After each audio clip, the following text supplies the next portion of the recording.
how does alcohol affect your poop? Alcohol is in general something that dehydrates you. So when you do drink alcohol in excess, it does mess with your gut. It wouldn't destroy everything, but it definitely has a deleterious effect if you drink too much. But that being said, I think one or two glasses of wine, for example, definitely helps your body. And maybe I know that beer is also a fermented drink, right? And it has got a lot of minerals as well. So I think a glass or two. So sticking to that limit is what is important. So one or two glasses, I think, is completely fine. Anything more than that is where you start seeing dehydration. You start seeing, the more deleterious effects to your body.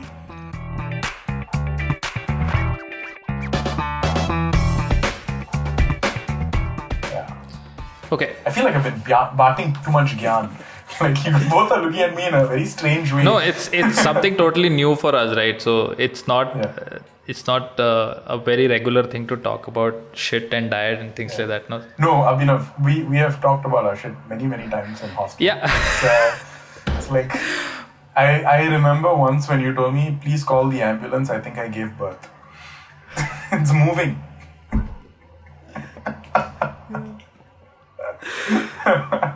Oh man. But the thing is, you probably have to cut that out from the show.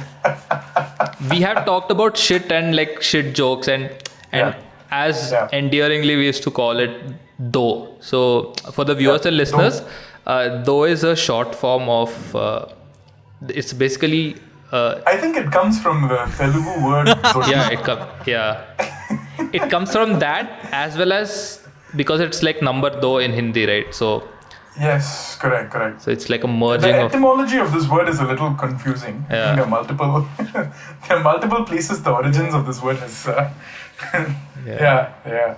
So do it can be used as a verb as well as a noun, right? Like he's a do fellow and also he's doing do a fellow. Yeah. Like or there's one more usage like don't do, which means like it's a metaphor. Like, come on, dude, what are you doing? Yeah, or it could be used as a pun, like Dobinav. Or Abhinandan. Originally Abhinandan. It's a very versatile word that we used to use back in school. Like, don't do fellow. Like, Don't do, and there was a suffix also, eh. Don't do, fellow. Yeah. Or like when someone is, or when someone's absolutely being unproductive, he's sitting there doing do fellow. Basically, the word do can be used anywhere and everywhere. I think we should write a petition. Change.org. Yeah. We should make it popular. Little did Shreyas know that he would use that word and that word would become his life.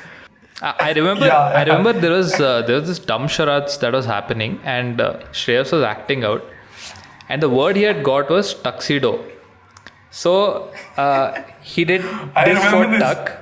He did this for C, and the third part where he's showing his ass. So people are like, Tuxi bum. No, I did this.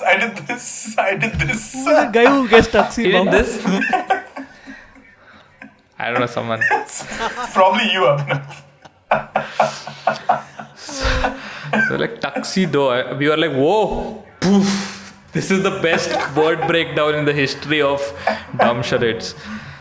Yeah, we brought it down to a level of science and art. There was an art and science to it. Yeah, coming back to like good shit, great shit. So, like you said that like it's never like one size fits all. But there must be some kind of diet that kind of fits all, right? I mean, some basic. I think understanding what fermented foods are. Mm-hmm. So we eat a lot of yogurt, a lot of like idli, and I'm sure each culture has its own fermentation process. So they ferment something and then they eat. Adding that to your diet really does help. It's very useful, and also just basically eating a lot of starchy vegetables. Not a lot, a little bit of starchy vegetables. So like your potatoes and your resistant starches, as well as green leafy vegetables, does help. So that's like a very basic template, right? Of eating enough greens, because of many things that happens because of this. It introduces fiber to your body, and the bacteria feed on fiber. It gives you enough roughage to do though every day. All right. Right? Like it's important to have a very well functioning canal. Like you have to go to the toilet once or twice a day to remain healthy. I know some people do once in 1 or 2 days. That's not very healthy. Like, no, honestly, it's not very healthy. Like, and even within the office, I was discussing with a few of my colleagues. Most of us actually go to the toilet fairly regularly every day, and some go once in 1 or 2 days. And then going back to their diet, we realize that they actually don't have enough fiber in their food. Okay. So everyone thinks that vegetarians don't get enough protein, or the focus is always on the wrong thing. Yeah, protein is needed, but actually we don't need that much protein unless you are a bodybuilder. You don't need that much protein. So between the foods that you eat in general, if you eat enough vegetables, you actually do get enough proteins within that.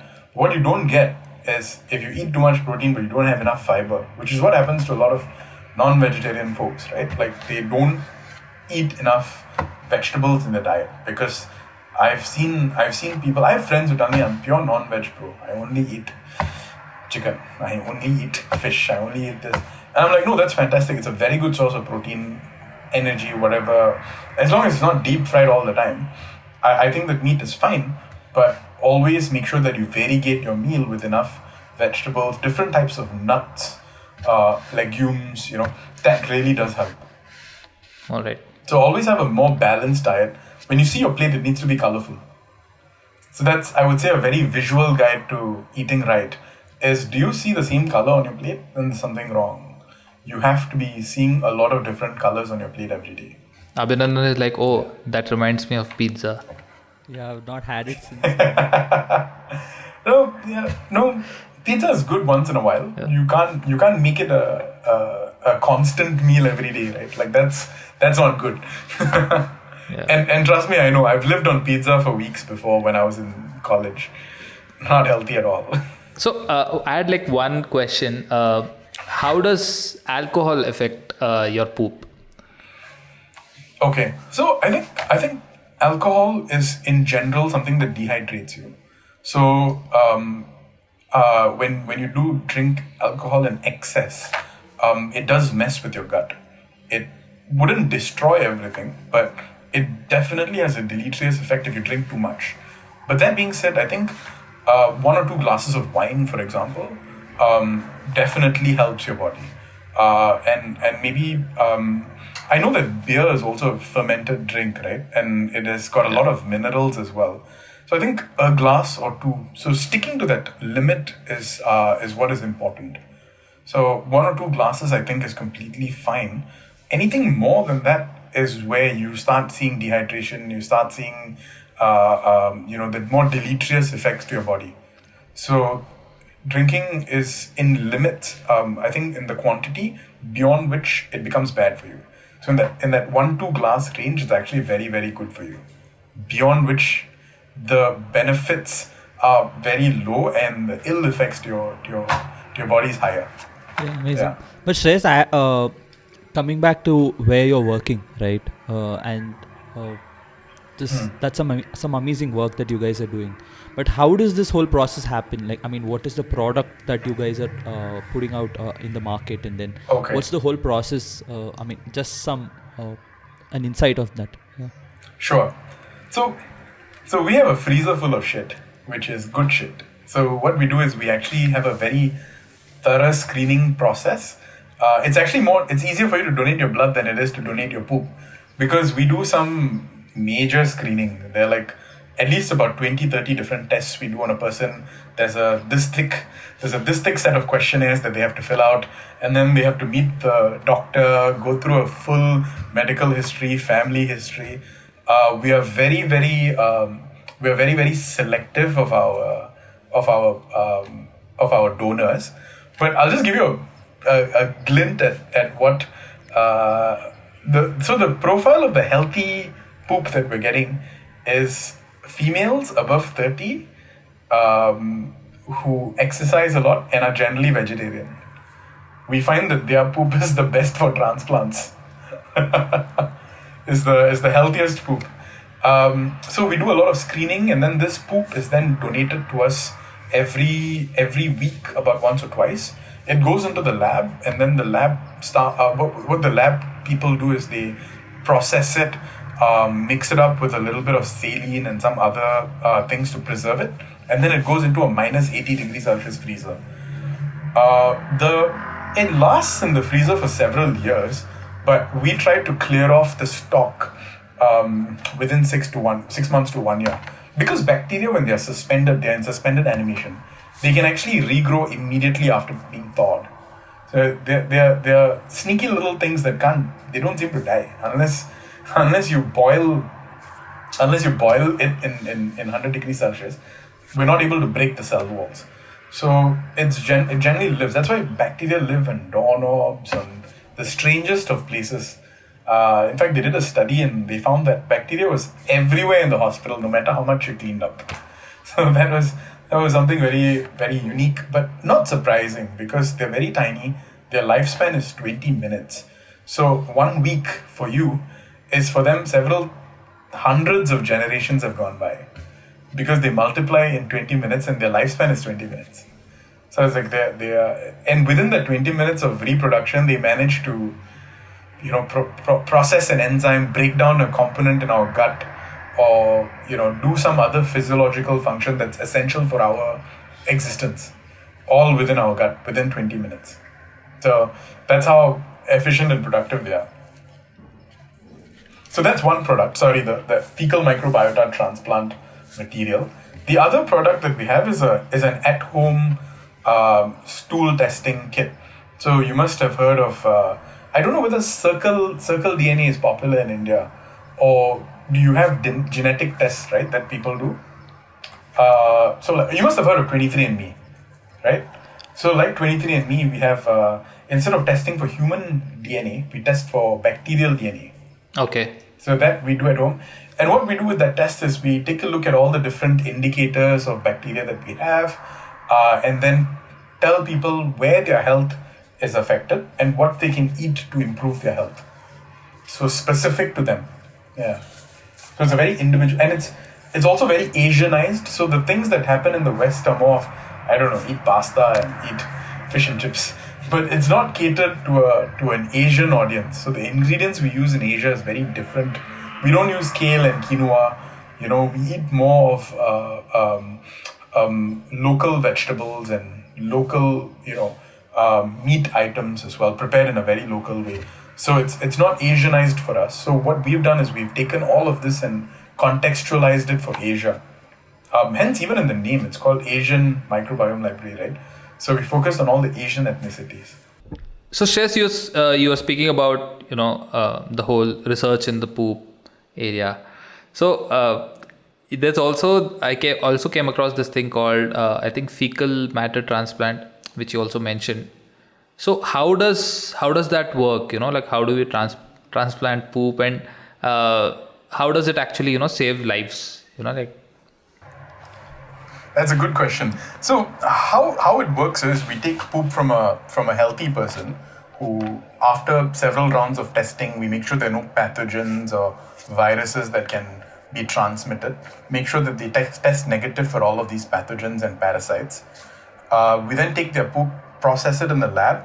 We sort of make it into a little slurry, like a liquid, which is then inserted via colonoscopy. So a scope goes into the patient, into the patient, and we normally do it somewhere along the terminal ileum, which is the spot. And then we let gravity take its course. So it'll come down all the way, and then we wait for about 120 minutes, like about 2 hours, for something called engraftment to happen. So along the walls of your intestine, there is like a layer of mucus. So that's actually where the bacteria live. That's like their home. So for them to stay in the gut, what we need for them to get into the mucosal layer and colonize there.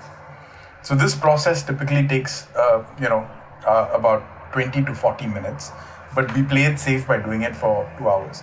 The benefits, or rather why it is done generally now, is for a bacterial disease called Clostridium difficile infection. It's also called C. diff, because it's really a long name. So for patients with C. diff, right, it is a bacterial infection, but no amount of antibiotics seem to help these patients. So they keep coming back to the hospital with the same infection. So it's refractory in nature, never goes away. What they did was when they did the first clinical trial, they wanted to do it with 200 patients of C. diff. And they stopped the trial halfway because 100 patients who had done the trial achieved 95% remission after the first dose. Okay. So it was so efficacious that they just decided, we don't need to run a clinical trial anymore. It clearly works. So currently in the hospital, it's done only for this as a proper indication. Like this is a treatment plan for people with C. diff. But we are now beginning to think, could there be other diseases that that we could potentially help with a fecal microbiota transplant? So currently in Singapore, we are running some clinical trials for patients suffering from inflammatory bowel disease, which is an umbrella term for two other diseases called Crohn's and ulcerative colitis. So these are again diseases of the gut that cause large patches of inflammation. People have poor absorption, poor nutrition, and sometimes it gets so inflamed that you have to do a resection, which means you cut out certain parts of their intestine and take it out because it's just way too inflamed. It's causing too much problem. So there is a potential that this can help for patients like this. There are some unintended benefits that people have noticed. So, and this is interesting because there was one elderly patient with C. diff who had a transplant done. And after the transplant, this person's Alzheimer's scores started improving. So Alzheimer's is a completely different disease, right? But we are beginning to see a very large link between the brain and the gut. So the brain and the gut actually communicate with each other, and it is via the production of different enzymes and neurotransmitters in the gut. So that we thought was very interesting. And then we're also seeing children with autism who have undergone a fecal microbiota transplant to see tremendous benefits in their behavior and their gastrointestinal troubles as well. So there are several places in the world that actually do it. But what we are trying to do is we're trying to do an oral version of it. So because for children it's going to be very difficult for us to put a scope in them. It is also very dangerous. And so the only way we can try it is via capsulization or, putting it in a manner that's easy for them to consume it and then help them restart their microbiomes. So that's I would say is in the immediate future. In the far off, and when I say immediate, I mean in the next 1 or 2 years. In the far off future, I think what is more interesting is that we've noticed that certain treatment protocols for some patients, like for example, there was a paper that was released on melanoma a couple of weeks ago, where they had two groups of patients. One group of patients responded to a certain treatment, and then another group did not respond to treatment. So they decided to take the poop from the people who responded to treatment and transplant it in the people who did not respond to treatment. And the second group, some of them actually started responding to the treatment, which means this can actually help in enhancing the effects of a certain drug and allowing people to actually reap the benefits of this drug. So that I think is also another frontier. So, improving drug efficacy and also discovering new strains that are associated with a certain disease. Imagine tomorrow I'll tell you that, you have this disease, it's actually because of this bacteria. So finding that direct link or a novel strain that is the answer to a certain disease, it's not something that is impossible. It's actually very well within the future where we will actually start seeing some of this data coming through. So I, for one, am very excited because previously a lot of these autoimmune diseases, there was no form of treatment. It was all mostly symptoms management. We might have an actual shot at good therapy. So that I think is very interesting. Amazing, yeah. But Shreyas, I also heard a news that you're coming to India. I don't know if it's for if you're getting married or if you're coming for. Okay, Yeah. I think you got the news from yourself. Yeah. Because you just made it up 5 minutes ago. We'll just keep our stool No. samples ready I for think- you. Okay, for your collection. Okay. No, so it is. No, I think India is definitely on the map of where we want to go in the future. Given the current situation with COVID and all of that, I think it's a little tricky. But I mean, a large chunk of the world's population is in India, and we have to come there at some point. There are a lot of douchebags here. Yes, there are a lot of there's a lot of collection that needs to be done in India. So no, I'm definitely there have been several conversations where we're looking at data coming in from India, and we thought this is really interesting, and we should pursue it. The other area that I'm quite passionate about is also malnourishment. So giving children who have very poor nutrition a sort of a probiotic pack that allows them to absorb nutrition better, so that whatever they're eating, they actually absorb everything. I think that would be a game changer in the infant malnourishment scene right now. And we don't have to look very far away. In our own backyard, whether it's India or even in East Asia, we see several nations who have a severe case of child malnourishment. So that's a space that we are very interested in as well. Because we are working on individualized or personalized probiotics. So for example, if Abhinav gives me a little bit of his stool, I'll tell him, Abhinav, this is what's missing in your stool from what we've analyzed. Maybe you should be taking more of this probiotic. And we are also trying to manufacture this probiotic in a good manufacturing process, and keeping it more aligned to what will help you. A lot of people take supplements without needing it most of the time. We're trying to focus on what do you actually need.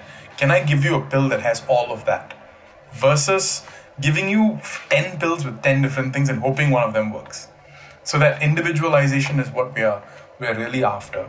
And given that background, that context, I think we have a really good shot at helping children who are suffering from malnourishment as well. So that's something that's very close to my heart. We are working on separately within the company. Amazing. I mean, it's so it's such an amazing thing that we started off with poop, right? And then with poop, now we're talking about completely eradicating malnourishment, or at least the whole process, the journey, and how. Yeah. A good starting point. How we can help, right? The overall bigger picture is something that's really amazing, and then what healthcare in fusion or combined with technology can really do, right? So it's just mind blowing. Basically, back in our school, there was so much importance given to human value and how help ever, hurt never, and all those. We were taught a lot of it actually. Children of our age generally in outside schools, I don't think they are into things like spirituality and things like that. So I think the whole thing of giving back to the society, etc. It's actually pretty amazing. There is. I don't know. I should be speaking for you or not, but I definitely feel that there's definitely a satisfaction that you must be feeling working in this 100%. field. And I maintain that it is not out of selflessness. It is out of pure self-interest. Makes you feel good. Yeah. Right? It makes everyone feel good. And I know that this is a podcast topic for another day altogether, but it is done in self-interest, and only when it's done in self-interest is it actually of value and measure. That's true. It's like that If you do ikigai, it right? Yeah, it's like ikigai, right? You have to benefit out of helping someone else, otherwise you won't. We have these self-preservation mechanisms in our head where it has to feel good to do something for everyone else. Otherwise, why would you do it? That's true. So, right. So I always believe it is in pure self-interest, but not everything that is in self-interest needs to be about yourself all the time. We can dedicate a little bit of our time for something else. If not our money, at least our time. I think that's that's something that's all of us. I mean, we're all in the journey in our careers. All of us can't be rich like Abhinandan. So we don't have money to give. So, but at least if we have our time to give and a little bit of our expertise, right? I think the satisfaction you get out of it is immense. Yep. That being said, it's still in research phase. I've not actually done anything. We've not distributed probiotics to kids yet, but it is something that's close to our heart. And as a company, I think that's something that we're all very cognizant of. And going back to that initial earlier question of a startup, right? I think your purpose needs to be very clear from a business perspective, and from a bottom line perspective. I think doing good for society needs to be part of your bottom line. You need to think of it as an actual profitability metric, because if you've not done something useful, then I think the IPOs and the $1 million valuations make no sense. So true. Yeah. But I think in conclusion, as a consumer, right, especially in the current scenario, we've gotten to realize that health is wealth, right? No amount of money can really help you if you're not healthy, right? And I'm so happy that I speaking for myself, I have learned a lot. Now I probably want my dough or my poop to be richer rather than having more money, because at the end of the day, health is wealth, right? So I mean, that's something that I can take away from this amazing conversation with you. Yep. Abhinav, what are your thoughts? I'll leave you with one tip for health, right? I would suggest everyone who has the means and the capacity to do it, to at least cook one meal a day for yourself or for your family. Just one meal. Because in the age of Swiggy and ordering food and Zomato and ordering food online, most of us fill up our meals with foods from outside, right? If you can get at least one homemade meal that you make yourself, and I'll tell you why it is important that you make it yourself, because you understand what all goes into your food, how much oil you put, how much salt you put, and when you taste it, you realize, wow, I put so much salt, but it's still not so salty. Imagine how much salt a restaurant feeds me, or how much oil a restaurant feeds me. It makes you appreciate eating better in a more tangible way. You are seeing what you put inside, and you're tasting it directly, and that really does give you a better picture of how to eat healthy. It's not hard. It's just a lot of discipline. That's true. I think especially people who are on a journey of who are in a physical transformation phase, etc. They get into all this diet and things like that, and that's when they realize that, oh man, what all crap I've been putting inside my body. So I think that's a very, very, very useful tip, that we should sometimes get into kitchen and try for ourselves at least a meal a day.